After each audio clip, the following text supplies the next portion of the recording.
Как мы знаем, сегодня Камил карате балет, и твои пожелания Камилу карате. Камил карате, он хороший пацан, лучший спортсмен. Я каждый бои его смотрю. Сейчас я знаю, что он болеет. Дай Бог ему здоровья, чтобы у него во всех боях чтобы было успехов. Дай Бог ему здоровья. Спасибо. Тахмина Назрихуджаева, спортивный редактор телевидения государственного Джахунаму. И как знаем, Камил карате балет и ваше пожелание Камилу карате. با کامیل کاراته قله‌های بلند توانایی دارم. تنشون همیشه صحت باشد. پیش از همه با کامیل سلامتی وجود کامیل رو داریم. رقابت رو تماشا کردیم. بسیار مخلصی کردیم. بگذار که مهم سلامت باشد و در آینده ما از کامیل کاراته ریوانش انتظاریم. کامیل با پیش.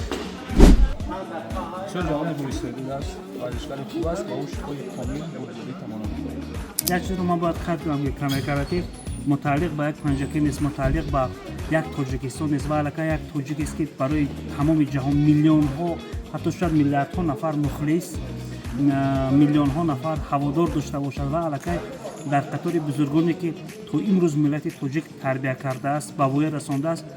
دیگه کامیل کاراته مال دنیاست، متعلق به یک جهان است و تمام هواداران و دوستداران بازی‌های محاربه‌های صنعت محاربه‌های والا و شایسته است و من همیشه پیروز باشد و چطوری که همیشه میگه تاجیکستان به پیش، کامیل کاراته به پیش، تاجیکستان به پیش و تمام دنیا با این فرزند بشریت همیشه افتخار کند. سلامت باشید. I wish him good health and good luck for him. Thank you so much, bro. Thanks.